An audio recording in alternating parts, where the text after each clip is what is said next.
ஒரு கடற்கரை ஓரம், அங்கே ஒரு சின்ன கிராமம். அந்த கிராமத்தில் ஒரு சின்ன பள்ளிக்கூடம். கடற்கரை ஓரத்தில் உள்ள ஒரு விடுதியில் ஓய்வுக்காக ஒருத்தர் வந்து தங்கியிருக்கிறார். பள்ளிக்கூடத்தில் ஏதோ விழா நடக்கிறது மாதிரி தெரிஞ்சுது. உடனே அவர் அந்த பக்கமாக வந்தார். இங்கே என்ன நடக்குதுன்னு விசாரித்தார். பள்ளி ஆண்டு விழா நடக்குதுன்னாங்க. உடனே போனார். கண்காட்சி ஒன்று வச்சுருந்தாங்க. உள்ளே போய் பார்த்தார். பள்ளிக்கூடத்தில் படிக்கிற மாணவர்களே சொந்தமாக தயார் பண்ண பொருள்களை காட்சிக்கு வச்சுருக்கிறாங்க. அந்த ஊர் மக்கள்லாம் அதை கூட்டம் கூட்டமாக போய் பார்த்துக்கிட்டு இருக்கிறாங்க. இவரும் ஆர்வமாக அதையெல்லாம் பார்த்துக்கிட்டே போகிறார். ஒரு இடத்துல ஒரு சின்ன ரயில் செஞ்சு வச்சுருந்தாங்க. மாணவர்களே தயார் பண்ணது. மின்சாரத்தால் அது ஓடுறது மாதிரி பண்ணி வச்சுருந்தாங்க. அதில் ஒரு சின்ன பொத்தான் இருக்கும். அது அமுக்குனா ரயில் ஓடும், சுற்றி சுற்றி வரும். மாணவர்கள் எதிரில் நின்று அதுக்கு விளக்கம் கொடுத்துக்கிட்டு இருக்கிறாங்க. இவர் அதை கவனித்தார். ரயில் ஓடுறதை பார்த்தார்.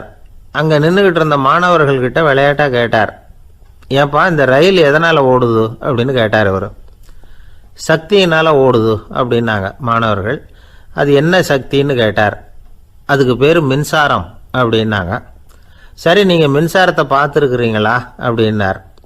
நாங்கள் பார்த்தது இல்லைங்க, ஆனால் இதை செய்யறதுக்கு எங்களுக்கு உதவி பண்ண ஆசிரியர் ஒரு பட்டதாரி, ஒரு கால் அவர் பார்த்துருக்கலாம் அப்படின்னாங்க. அவர் எங்கே இருக்காருன்னு கேட்டார். இதோ அழைச்சிட்டு வர்றோம்னு ஓடினாங்க. அவர் அழைச்சிட்டு வந்தாங்க. அவர்கிட்ட ஒரு பெரியவர் கேட்டார், மின்சாரத்தை நீங்கள் பார்த்துருக்குறீங்களா அப்படின்னு. மின்சாரத்தை பார்க்குறதாவது நான் பார்த்ததே இல்லை. நான் பார்த்தது அது செயல்படுற விதத்தை தான். அது விளக்க வந்து எரிய வைக்குது, ரயிலை ஓட வைக்குது, இது மாதிரி எத்தனையோ எந்திரங்களை வந்து செயல்பட வைக்குது. ஆனால் உண்மையிலேயே அது என்னன்னு எனக்கு தெரியாது. ஒருவேளை இந்த பள்ளிக்கூடத்து தலைமை ஆசிரியருக்கு தெரிஞ்சிருக்கலாம், ஏன்னா அவர் ஒரு மேல்நிலை பட்டதாரி அப்படின்னாராம் அவர்.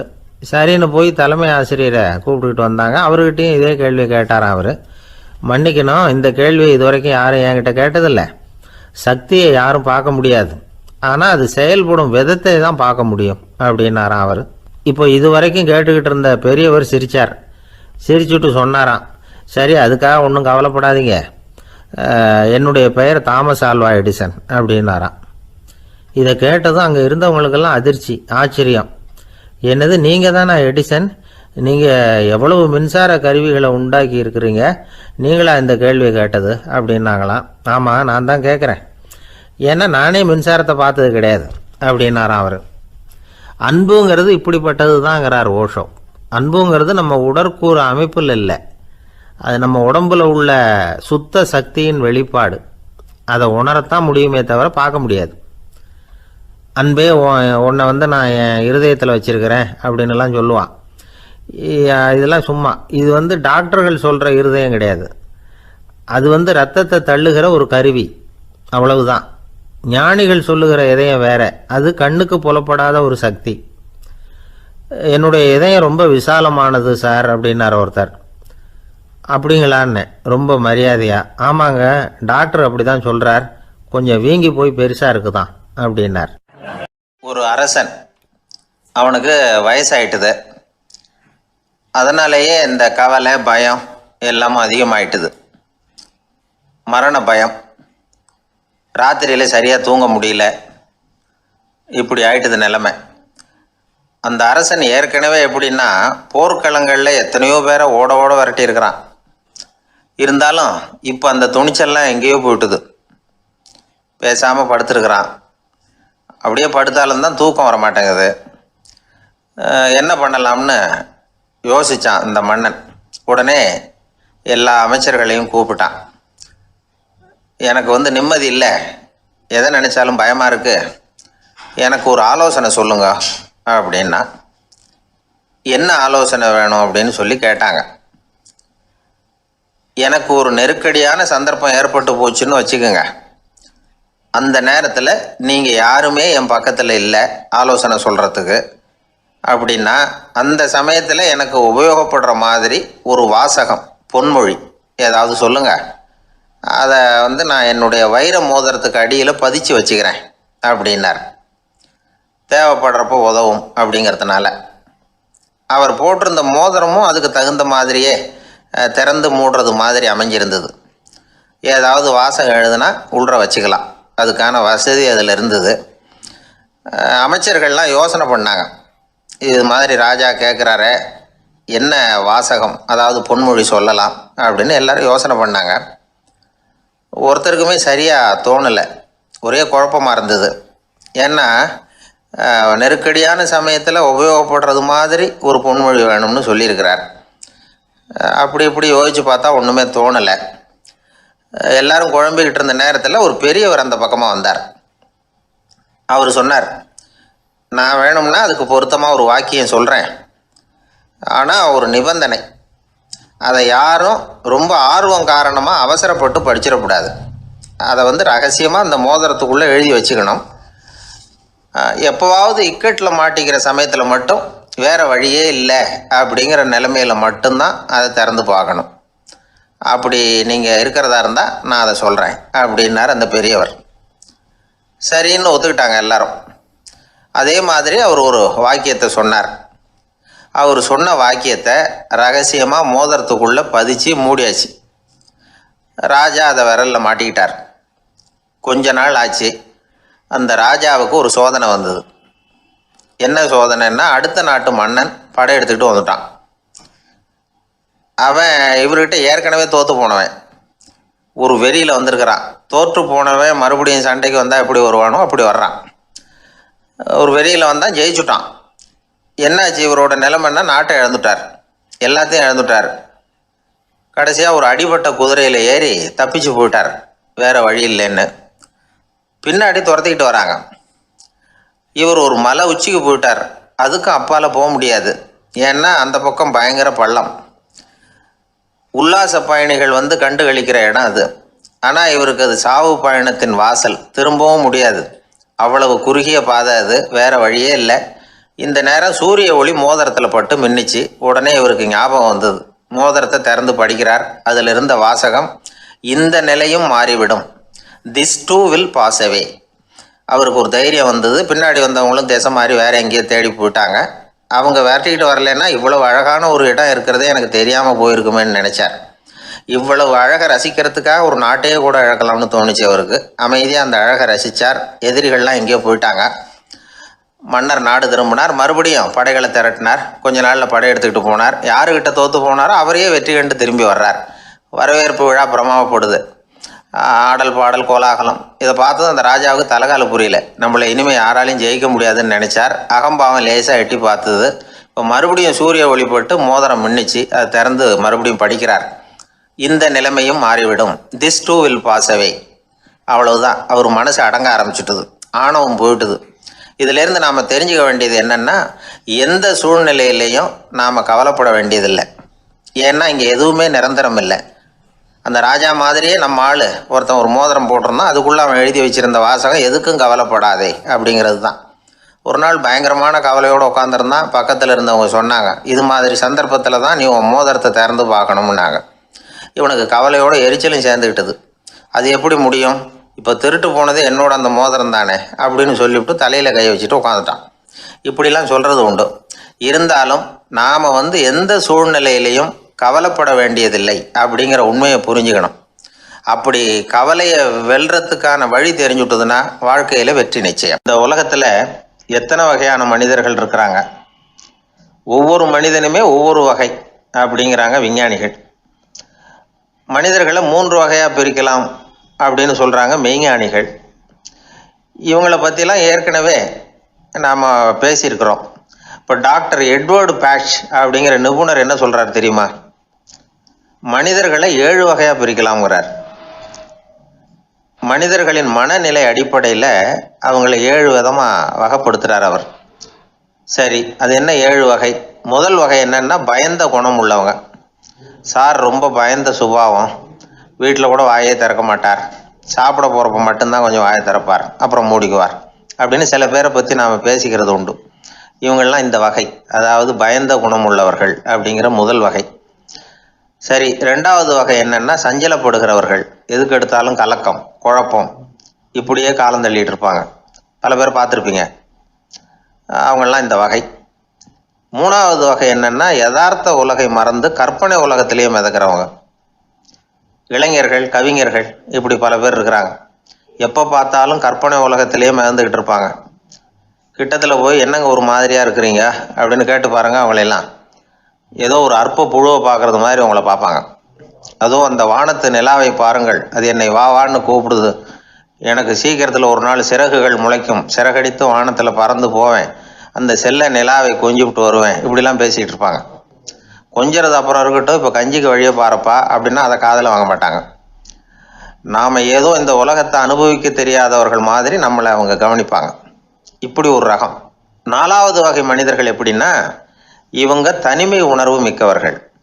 இவங்க மற்றவங்களோட இயல்பாக நெருங்கி பழகிறதில்ல, தான் உண்டு தன்னுடைய வேலை உண்டுன்னு இருந்துட்டு போகிறவங்க. அடுத்த வீட்டில் இருக்கிறவர் யார் அப்படின்னு கேட்டால் கூட அடுத்த வீடுன்னு ஒன்று இருக்கா அப்படிங்கிறது மாதிரி நம்ம முகத்தை பார்ப்பாங்க. அவங்ககிட்ட மேற்கொண்டு நாம் என்னத்தை பேச முடியும்? இப்படி ஒரு வகை. 5வது வகை மனிதர்கள் எப்படின்னா, இவங்க மற்றவங்க செல்வாக்குக்கு உட்பட மறுப்பவர்கள். அடுத்தவங்களோட செல்வாக்குக்கு இவங்க ஆட்படுறதில்ல. நான் யார் தெரியுமான்னு கேட்டால் அதை தெரிஞ்சுட்டு எனக்கு என்ன ஆக போகுதும்பாங்க. இவங்கெல்லாம் அந்த ரகம். 6வது வகை மனிதர்கள் எப்பவும் எதுலேயும் பற்று இல்லாமல் இருக்கிறவங்க. இது ஒரு துறவு மனப்பான்மை. இயல்பாகவே சில பேர் இப்படி உண்டு, அவங்களுக்கு எதுலேயும் ஒரு ஈடுபாடு இருக்காது. அப்படிப்பட்டவங்கெல்லாம் 6வது வகை. 7வது வகை மனிதர்கள் மற்றவங்க கவலையை தன்னுடையதாக ஆக்கிக்கிட்டு கவலைப்படுறவங்க. இவங்கெல்லாம் மகாத்மாக்கள். தாம் வேறு அடுத்தவங்க வேறு அப்படிங்கிற எண்ணம் இவங்களுக்கு வர்றதில்லை. அதனால் அடுத்தவங்களுக்கு ஒரு துன்பம் வந்ததுன்னா இவங்களால சும்மா இருக்க முடியறதில்லை. ஆகக்கூடி இப்படி 7 விதமான மனிதர்களை அடையாளம் காட்டுறார் அந்த நிபுணர். இதில் நாம் எந்த வகையில் வர்றோம் அப்படிங்கிறத நாம் தான் அடையாளம் கண்டுபிடிக்கணும். எனக்கு தெரிஞ்ச ஒரு மனிதர் உண்டு. அவர் ஒரு வித்தியாசமான வகை. எதையும் நடைமுறை சாத்தியமாக சிந்திக்கிறவர். எப்பவும் அடுத்தவங்களும் நல்லா இருக்கணும், நாமும் நல்லா இருக்கணும் அப்படின்னு ஆசைப்படுறவர். அவருக்கு ஒரு சமயம் திடீர்னு உடம்பு சுகம் இல்லாமல் போயிட்டுது. டாக்டர்கிட்ட போனார், பணம் கொடுத்தார், வைத்தியம் பார்த்துக்கிட்டார். அவர் எழுதி கொடுத்த மருந்து சீட்டை வாங்கினார். ஒரு மருந்து கடைக்கு போனார், பணம் கொடுத்தார், மருந்து வாங்கினார். அதை எடுத்துகிட்டு வீட்டுக்கு வந்தார். அதுக்கப்புறம் அந்த மருந்து அவர் சாப்பிட்ணும்ல, சாப்பிடவே இல்லை, அப்படியே சும்மா வச்சுட்டார். அவரை பார்த்து கேட்டேன், ஏன் சார் இப்படி பண்ணுறீங்க, வீண் செலவு தானே இது, நீங்கள் ஏன் டாக்டர்கிட்ட போய் பணம் செலவு பண்ணினீங்கன்னு கேட்டேன். அவர் சொன்னார், டாக்டர் வாழணும் இல்லையா, அதனால தான் அப்படின்னார்.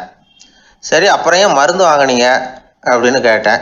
மருந்து கடைக்காரர் வாழணும் இல்லையா, அதனால தான் அப்படின்னார். சரி, அப்புறம் ஏன் வாங்கின மருந்து சாப்பிடாம வச்சுட்டீங்க அப்படின்னதுக்கு, நான் வாழணும் இல்லையா அதனால தான் அப்படின்னார். இவர் வாழ்க்கையை புரிஞ்சுக்கிட்டவர். இப்படி வாழ்க்கையை புரிந்து கொண்டு வாழ தெரிஞ்சுக்கணும். எந்த வகை மனிதர் நாம் அப்படிங்கிறத புரிஞ்சுக்கிட்டு வாழ்ந்தோம்னா வாழ்க்கையில் வெற்றி நிச்சயம். குடும்பத்தில் ஒருத்தர் அனுசரிப்பு தன்மைங்கிறது ரொம்ப அவசியம். கணவன் மனைவின்னா அனுசரித்து போகணும்னு சொல்லுவாங்க. அதாவது ஒரு கணவன் அதுக்காக தான் அந்த காலத்துலலாம் ஒரு வீட்டுக்கு மாப்பிள்ளை தேடுறதுங்கிறது ஒரு பெரிய குடும்பத்தை நிர்வகிக்கிற அளவுக்கு ஒரு கணவனாக வரக்கூடிய எப்படி இருக்கணும் அப்படின்னா, அந்த காலத்தில் புலி வேட்டைக்கு போகணும். ஒரு பொண்ணுக்கு மாப்பிள்ளை தேடுறதுன்னா நம்ம தமிழ் பழக்கம் என்னென்னா, காட்டுக்கு போய் ஒரு புலியை வேட்டையாடிட்டு வரணும். அந்த புலி பல்லு அல்லது நகத்தை கொண்டுட்டு வரணும் அந்த இளைஞன். அதை வீட்டில் கொடுப்பான். அதை தான் கட்டி அதை இதாக கட்டுவாங்க, மாலையாக போடுவாங்க, தாலியாக கட்டுவாங்க. அதாவது வீரம் இருக்கா பையனுக்குன்னு பார்ப்பாங்க. ஒரு பொண்ணு வேணும்னா நீ முதல்ல வீட்டுக்கு பொண்ணு கேட்க போகக்கூடாது, காட்டுக்கு போகணும், போய் புலியை கொண்டு வா, அதுக்கப்புறம் தான் உனக்கு பொண்ணு அப்படின்னு சொல்லுவாங்க. இப்போலாம் ஏன் போகிறது இல்லைன்னா, இப்போலாம் ஒருத்தனை காட்டுக்கு போய் புலிப்பல் கொண்டு வரனா புலி தான் மாப்பிள்ளையாக வரும். அதனால தான் இப்போ போகிறதில்ல யாரும் காட்டுக்கு. அப்போ பெண்களும் ரொம்ப வீரமாக இருந்தாங்க. பெண்கள் மூலம் அந்த காலத்தில் எப்படின்னா, முறத்தாலேயே புலியை துரத்துவாங்களாம். நம்ம பழைய பாட்டிலெல்லாம் பார்த்துருப்பீங்க, முறத்தால் புலியை விரட்டினாங்கன்னு வரும் பழைய பாட்டு. அந்த அளவுக்கு பெண்களுக்கு வீரம். இப்போ கல்யாணம் ஆகி இந்த காலத்தில் ஒரு கணவனை விரட்டிட்டு வந்தாங்களாம் முறத்தை எடுத்துக்கிட்டு. ஒரு மனைவி அவன் பயந்துட்டு வெளில ஓடி வரான், பின்னாடி முறத்தை எடுத்துகிட்டு அந்த அம்மா ஓடி வருது. இவனை தனியாக பிடிச்சி கொண்டு போய், என்னப்பா இந்த மனைவிட்டு இப்படி பயந்து ஓடி வரையே, முறத்தால் துரத்துறா இப்படி வரையே அப்படின்னு தான் அவன் அப்படியே தடுமாறிக்கிட்டு, அதெல்லாம் ஒன்றும் இல்லை, அவன் என்ன புலியாக நினைக்கிறா அப்படின்னு ஒரு பெருமையாக சொல்லிட்டானான். அந்த காலத்தில் புலியை தான் முறத்தால் விரட்டினாங்க, இப்போ புருஷனை விரட்டுறாங்க அப்படின்னு சொல்லி. அப்படி அந்த காலத்தில் கணவனுக்கு ஒரு குடும்பத்தை நிர்வகிக்கிற திறமை இருக்கா, உடல் வலிமை தான் முக்கியம். இப்போ கூட மதுரை பக்கத்தில் ஐயாவுக்கு தெரியும், அந்த இளவட்டக்கல்லுன்னு ஒரு ஊருக்கு ஊர் எல்லையில் கிடக்கும். ஊர் எல்லையில் ஒரு பெரிய கல் கிடக்கும். அந்த அந்த ஊருக்கு பொண்ணு கேட்க போகிறவங்க அந்த கல்லை தலைக்கு மேலே தூக்கி காட்டணும். அப்படியே தூக்கி தலைக்கு மேலே வசதி கீழே போடணும். அந்த வலு இருந்தால் தான் நீங்கள் அந்த ஊருக்குள்ளேயே போகலாம், பொண்ணு கேட்குறதுக்கு போகலாம். இல்லைன்னா நீ திரும்பி போக வேண்டியதான். அந்த வலிமை இருக்கா மாப்பிள்ளைன்னு பார்க்குறாங்க. இளவட்ட கல்லுன்னு பேர். அப்போ என்ன பண்ணாங்கன்னா, ஒரு 1000 வருஷத்துக்கு முன்னாடி அந்த கல்லை தலைக்கு மேலே தூக்கி கீழே போடுவாங்களாம். ஒரு 500 வருஷத்துக்கு முன்னாடி அப்படி கொஞ்சம் தூரம் இடுப்பு அளவுக்கு தூக்கி கீழே போட்டுக்கிட்டு இருந்துருக்குறாங்க. அதுக்கப்புறம் ஒரு 100 வருஷத்துக்கு முன்னாடியெல்லாம் அப்படி முழங்கால் அளவுக்கு அப்படி தூக்கி போட்டால் போகிறோம்னு வச்சுருந்தாங்களாம். இப்போ நான் அந்த ஊருக்கு என் கூட பழனிசாமின்னு ஒருத்தர் இருக்கார். அவர் போய் உனக்கு எப்படிப்பா இந்த ஊரில் கல்யாணம் ஆச்சு அப்படின்னா, இப்போலாம் நாங்கள் தொட்டு கும்பிட்டா போகிறோம், அதை அசைக்கிறது கூட இல்லை. அப்படி ஆகிட்டுது. ஒரு குடும்பத்தை கணவனாக வரப்போகிறவனுக்கான தகுதி அந்த காலத்தில் அப்படி இருந்துதான். அப்படி கணவன் தேர்ந்தெடுக்கிறது, குடும்பத் தலைவனை தேர்ந்தெடுக்கிறது ஒரு பெரிய காரியம். ஒரு பெரிய செல்வந்தர் போட்டி வச்சாராம். ஒரு நீச்சல் குளம், அதில் யார் வேணாலும் குதித்து அந்த பக்கம் போய் கரையேறலாம். அந்த நீச்சல் குளத்தில் விஷப்பாம்புலாம் கிடக்கு. யார் துணிஞ்சி அந்த விஷப்பாம்பு இருக்கிற குளத்தில் குதித்து அந்த பக்கம் போய் கரையேறானோ அவனுக்கு ஒரு 100 ஏக்கர் நிலம் கொடுப்பேன். அது வேண்டான்னா ஒரு 1000 ஆடு கொடுப்பேன். அதுவும் வேண்டான்னா என் பொண்ணை கொடுப்பேன் அப்படின்னு போட்டி வச்சார். அதான் மாப்பிள்ளையை தேர்ந்தெடுக்கிறதுக்கு அவர் ஒரு வழி. நீச்சல் குளத்தில் குதித்து கரையேறணும்.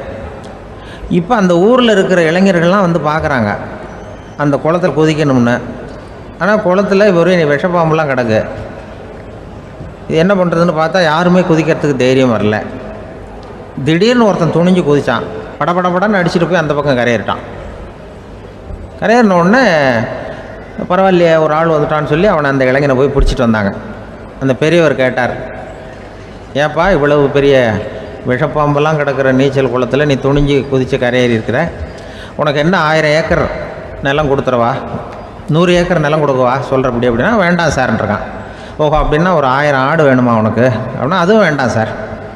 ஓ அப்படின்னா என் பொண்ணு வேணுமா அப்படின்னா அதுவும் வேண்டாம் சாருங்கிறான். அப்புறம் எதுக்குடா குதிச்சுன்ட்டு என்ன உனக்கு என்ன தான் வேணும் அப்படின்னு கேட்டிருக்கார்.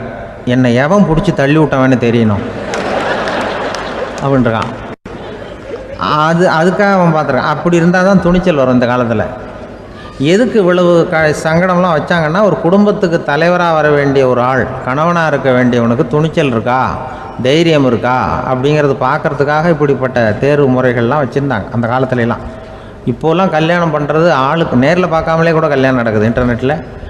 இப்போ சர்டிஃபிகேட் கேட்குறாங்க, நோய் நொடி இல்லாமல் இருக்காரா பார். காட்டுக்கெலாம் போக வேண்டாம், நேராக ஆஸ்பத்திரிக்கு போய் ஒரு சர்டிஃபிகேட் வாங்கிட்டு வா, உனக்கு ஒன்றும் வியாதி இல்லைன்னு ப்ரூவ் பண்ணு, அதுக்கப்புறம் பார்த்துக்கலாம், மற்றதை பேசுவோம் அப்படின்னு சொல்லி அப்படி இருக்குது நிலைமை. அதனால் குடும்பத்தில் அந்த கணவனாக இருக்கிற வேண்டியவனுக்கு பொறுப்பு அதிகம். ஏன்னா எல்லாத்தையும் அனுசரித்து போக வேண்டியதாக வந்தான்.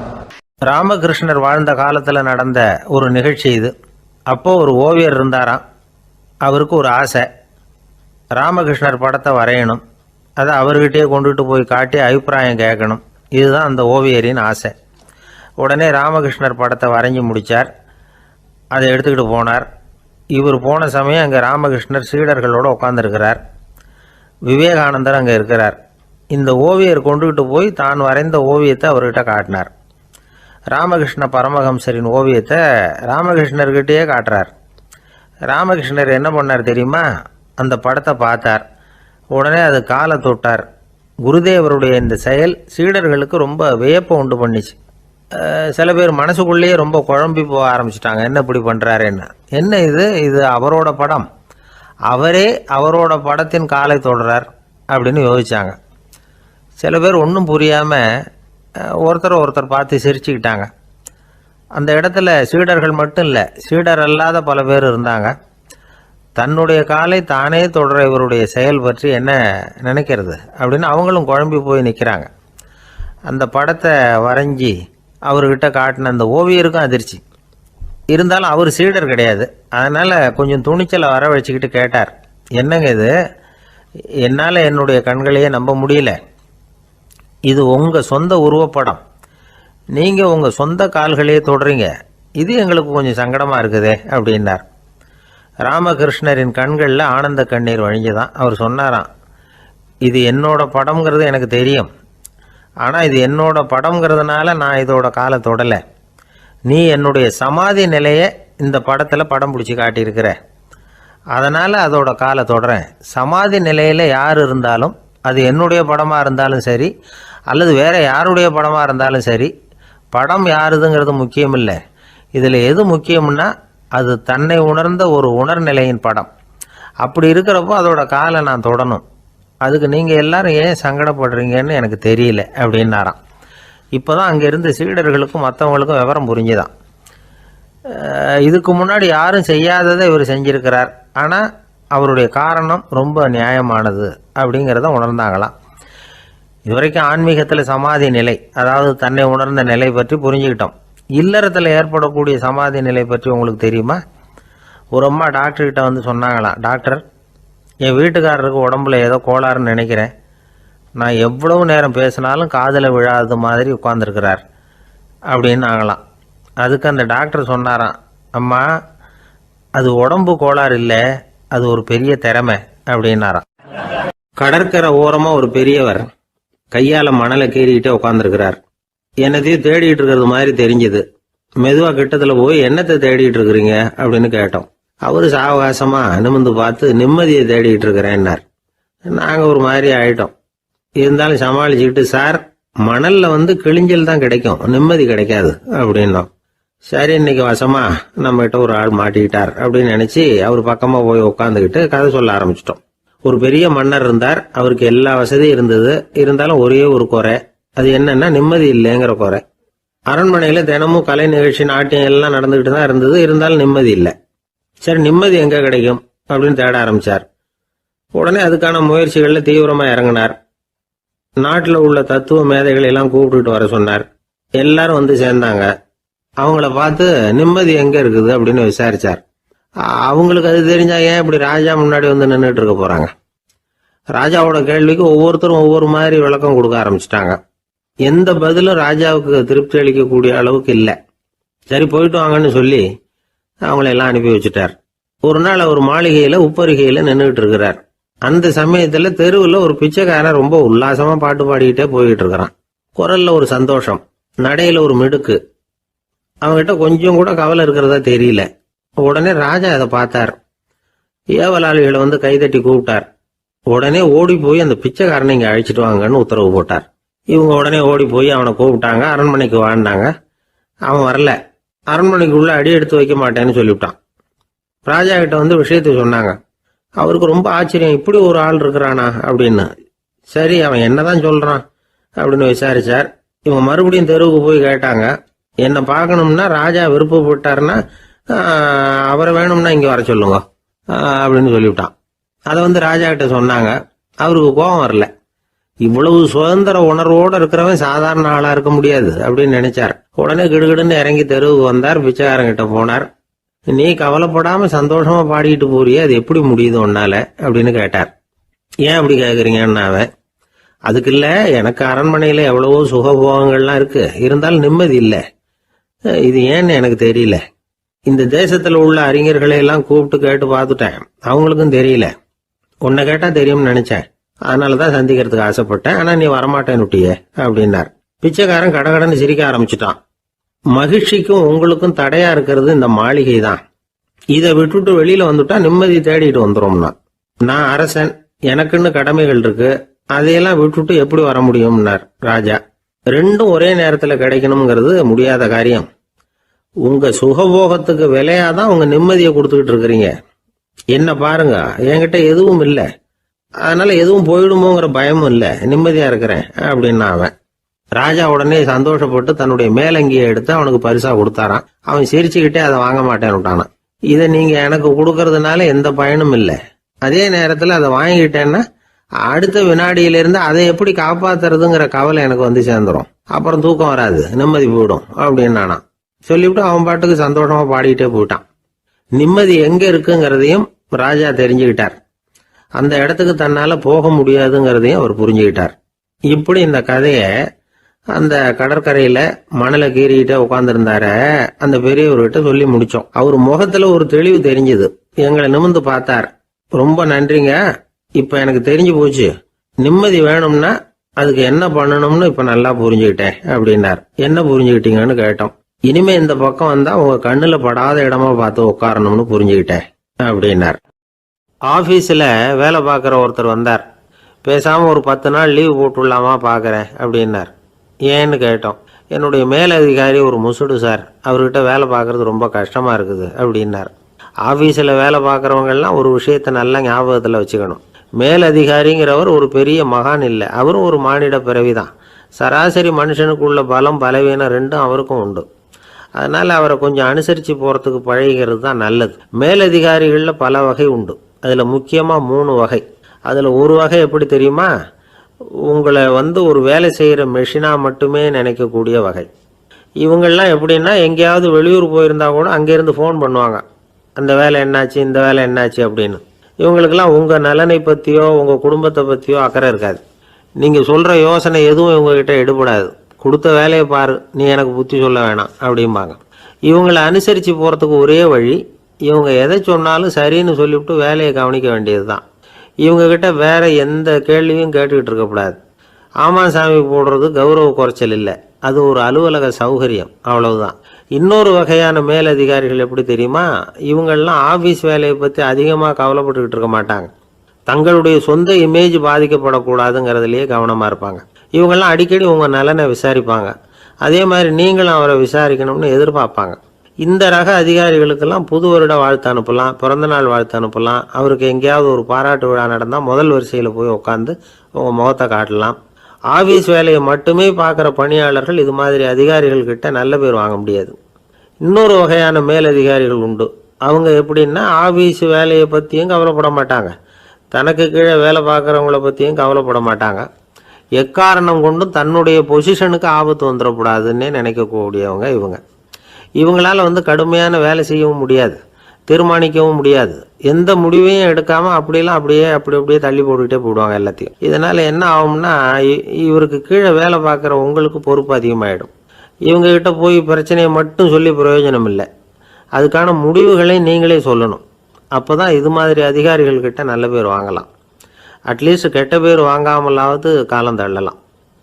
ஆஃபீஸில் வேலை பார்க்குறவங்க முக்கியமாக சில விஷயங்களை ஞாபகத்தில் வச்சுக்கணும். ஆஃபீஸில் நடக்கிற நல்லது கெட்டது எதுவாக இருந்தாலும் உடனடியாக மேலதிகாரிகிட்ட தெரிவிக்கிறது நல்லது. 3வது மனிதர் மூலமாக அதை அவர் தெரிஞ்சுக்கிறது அவ்வளவு நல்லதில்லை. எந்த மேலதிகாரியுமே தான் இந்த சர்பாஸ் செய்யப்படுறத விரும்புறதில்லை. அதனால் அவருக்கு தெரியாமல் மேலிடத்துக்கு மணி எழுதி போடக்கூடாது. அப்படி எழுதி போடுறவங்க சில பேர் இருக்கிறாங்க. நீங்களும் உங்கள் மேலதிகாரியும் தொழில் ரீதியாக ஒரே படிப்பு படித்தவராக இருக்கலாம். அப்படி இருந்ததுன்னா அட்ஜஸ்ட் பண்ணி போகிறது கொஞ்சம் கஷ்டம்தான்.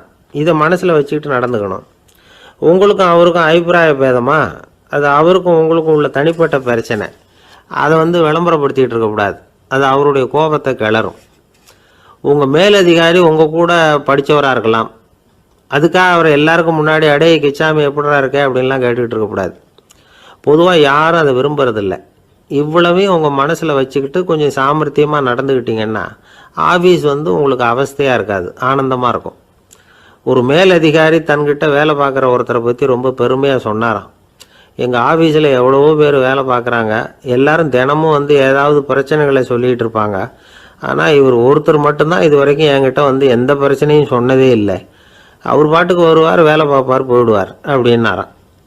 நான் உடனே அவ்வளவு பெருமைக்குரிய அந்த ஊழியரை பார்த்து கேட்டேன், ஏன்பா உன்னுடைய மேலதிகாரிகிட்ட நீ எந்த பிரச்சனையும் கொண்டுகிட்டு போகிறதே இல்லையாமே அப்படின்னு கேட்டேன். அதுக்கு அவர் சொல்கிறாரு, ஆமாங்க, அது ஏன்னா அவரால் எந்த பிரச்சனையுமே தீர்க்க முடியாதுங்கிறது எனக்கு நல்லா தெரியும், அதனால் அப்படி செய்கிறேன், வேற ஒன்றும் இல்லை அப்படின்னார் ரொம்ப பொறுமையாக.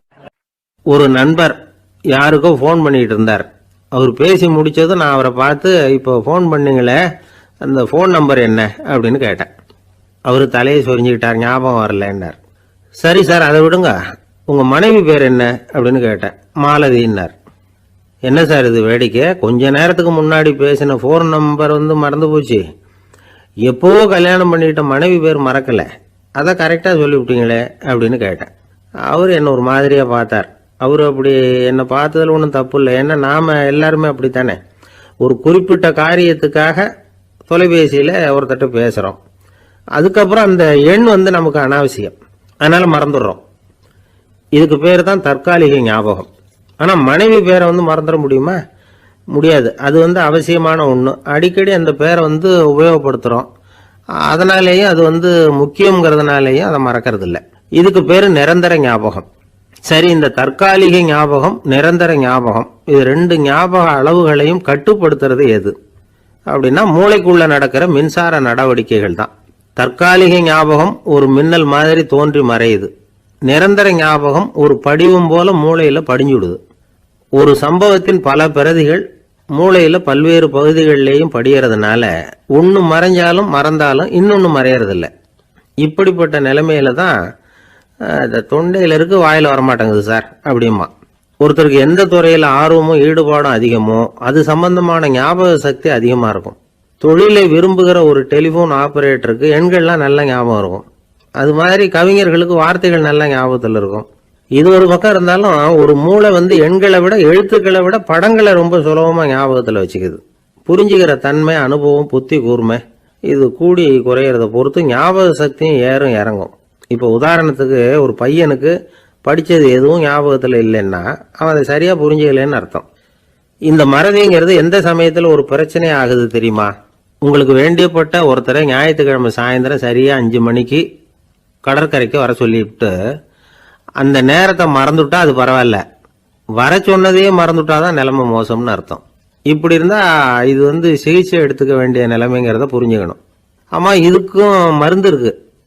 ஆனால் மூளை குறிப்பிட்ட அளவுக்கும் கீழே இயங்குறப்போவோ இன்னொன்று சொல்லுவாங்க, இந்த நியூரோ டிரான்ஸ்மிட்டர் அப்படின்னு சொல்லுவாங்க. அப்படிங்கிற மூளை ரசாயனம் ரொம்பவும் குறைஞ்சி போகிறப்போ மட்டும்தான் உபயோகப்படும். டாக்டர் என்ன சொல்கிறாங்க தெரியுமா? மூளையை பொறுத்த வரைக்கும் அதில் ஞாபக சக்தி அதிகமாக உள்ள மூளை, மறதி உள்ள மூளை அப்படின்னு ஒன்றும் கிடையாது அப்படிங்கிறாங்க. நினைவு வச்சுக்கிறதுக்கு பயிற்சி அளிக்கப்பட்ட மூளை, பயிற்சியற்ற மூளை அப்படின்னு வேணும்னா சொல்லலாம் அப்படின்னு சொல்கிறாங்க. அதனால நம்ம ஞாபக சக்திங்கிறது நம்ம கிட்ட இருக்கிற பயிற்சி, முயற்சி இதை பொறுத்து தான் அமையும். ஒருத்தர் ஒரு பென்சிலை எங்கேயோ வச்சுக்கிட்டு தேடிக்கிட்டு இருந்தார். அப்புறம் என்னமோ தீவிரமா யோசனை பண்ணி அதை ஞாபகப்படுத்தி பார்த்துக்கிட்டு இருந்தாராம். எதிரில் உட்காந்துருந்தவர் சொன்னார், பென்சிலை தானே தேடிக்கிட்டு இருக்கீங்க, அது உங்க வலது காதில் இருக்குது சார் அப்படின்னாராம் அவரு. இதுக்கு அவரு சொல்லியிருக்காரு, பென்சிலை வலது காதில் தான் வச்சிருக்கேங்கிறது எனக்கு நல்லா ஞாபகம் இருக்கு, ஆனா எது வலது காதுங்கிறது தான் மறந்து போச்சு அப்படின்னாராம். அவர் அதை தான் யோசிச்சுட்டு இருந்திருக்கிறார்.